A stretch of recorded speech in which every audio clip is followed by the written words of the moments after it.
बार की बात है, एक छोटे से गांव में एक आदमी रहता था। उसके घर के पास में एक पहाड़ था जहां पर वो रोज सुबह जाता। उस पहाड़ पर थोड़ी देर के लिए वो बैठता, फिर वापस आ जाता। तो रोज की तरह वो सुबह सुबह जा रहा था।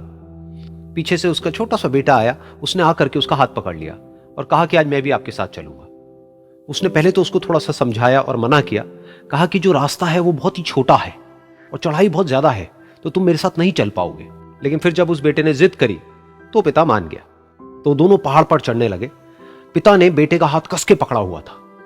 लेफ्ट साइड में पहाड़ थे, राइट साइड में खाई थी और रास्ता बहुत ही छोटा था। और वो पहाड़ की चोटी तक पहुंचने ही वाले थे, तभी रास्ते में एक बड़ा सा पत्थर आया।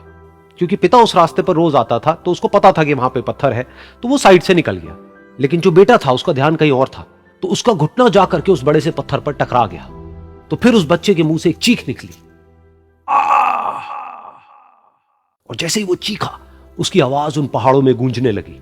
इससे पहले उस बच्चे ने कभी भी अपनी आवाज की गूंज नहीं सुनी थी, तो उसे समझ नहीं आया कि क्या हो रहा है। वो अंदर से थोड़ा सा घबरा गया। उसे लगा कि शायद कहीं कोई है जो छुप करके उसको देख रहा है और उसका मजाक उड़ा रहा है। फिर उस बच्चे ने बोला, कौन हो तुम? कौन हो तुम? तो जब उस बच्चे ने इस गूंज को सुना, उसे गुस्सा आ गया। उसे लगा कि कौन है ये जो मेरा मजाक उड़ाए चले जा रहा है। फिर उसने गुस्से से कहा, मैं तुम्हें छोड़ूंगा नहीं। और फिर जैसे ही उसने इस गूंज को सुना, वो घबरा गया। उसके पिता समझ गए थे कि क्या हो रहा है। उसने अपने पिता का हाथ कस के पकड़ लिया और उनसे पूछा, कौन है ये जो मुझे इतना तंग कर रहा है? कौन है ये जो मुझे इतना डरा रहा है? तो उसके पिता थोड़ा सा मुस्कुराए और उन्होंने खाई की तरफ देखा और जोर से बोला, मैं तुमसे बहुत प्यार करता हूं। ये सुनकर वो बच्चा हैरान हो गया। उसे समझ नहीं आया कि हो क्या रहा है, कि वही इंसान जो उसका मजाक उड़ा रहा है और उसको तंग कर रहा है, वो उसके पिता को बोल रहा है कि मैं तुमसे बहुत प्यार करता हूं। तो उसके पिता ने अपने बेटे को देखा और वो समझ गए कि उसके मन में क्या चल रहा है।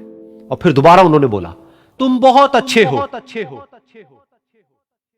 और ये सुनकर उनका बेटा भी थोड़ा सा मुस्कुराया और पूछा अपने पिता से कि ये क्या हो रहा है। और फिर उसके पिता ने अपने बेटे को समझाया, ये जो आवाज तुम सुन रहे हो ना, ये किसी और की नहीं है, ये तुम्हारी ही आवाज है जो कि पहाड़ों में गूंज रही है और तुम्हें अपनी ही आवाज सुनाई दे रही है। जैसा तुम बोलते हो ठीक वैसा ही तुम्हें सुनाई देता है।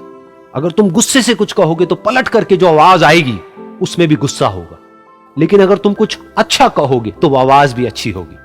बिल्कुल इसी तरह से हमारी जिंदगी में भी होता है।